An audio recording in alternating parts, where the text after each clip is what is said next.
Hey, bonjour, c'est Pierre-Luc des équipements de Barbiette à Hawick. La dernière vidéo qu'on a faite sur l'essence, ça a été un peu plus populaire que ce que je pensais.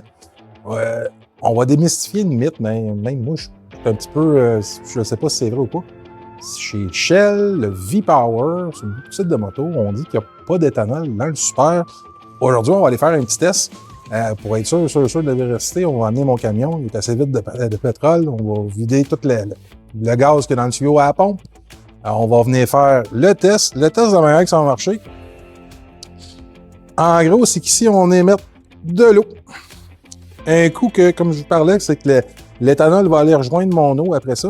C'est qu'on va vraiment avoir la partie d'eau qui va se détacher. Ici, on va avoir le nombre de pourcentage. Fait que peu importe la petite quantité d'eau que j'ai, on peut venir tout gober l'éthanol qui est dans notre essence avec l'eau.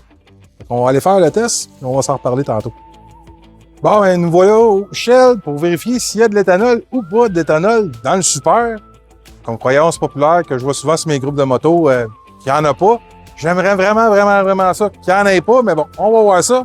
Pour être sûr que le test soit bon, là, mais on va remplir mon camion pour être sûr que de vider le tuyau de tout s'il y aurait de l'ordinaire.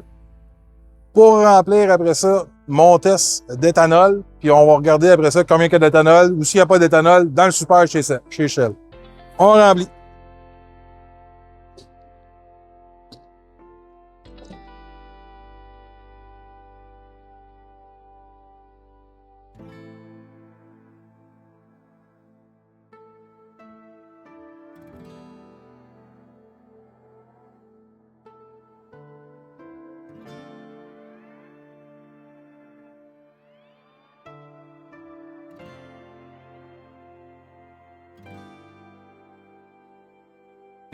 Bon, ben, comme vous pouvez le voir, là, on est supposé d'attendre à peu près 5 minutes pour que ça se dilue, ça se dissolve. Je l'ai mis un petit peu trop, mais gars, ça change pas vraiment le test.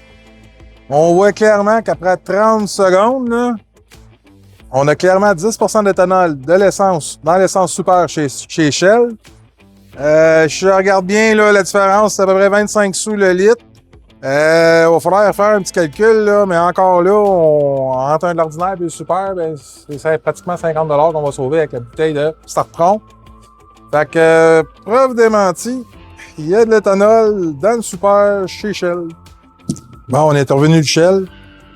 C'est plate, là. On a vraiment 10% aussi dans le Shell, dans l'essence du V-Power du Shell. Fait que ça démentit un petit peu les légendes urbaines, des sites de moto, ou qu'est-ce que les croyances populaires.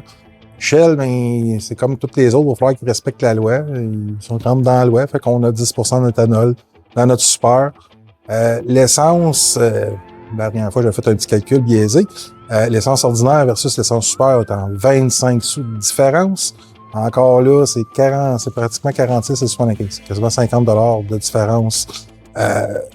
Si j'utilise ma petite bouteille de Startron, puis en plus, on va venir se sauver des problèmes en utilisant ce produit-là pour nos machines, pas nécessairement qui ont beaucoup d'octane, là, mais pour nos tracteurs à gazon, nos pompes à eau, puis nos autres trucs.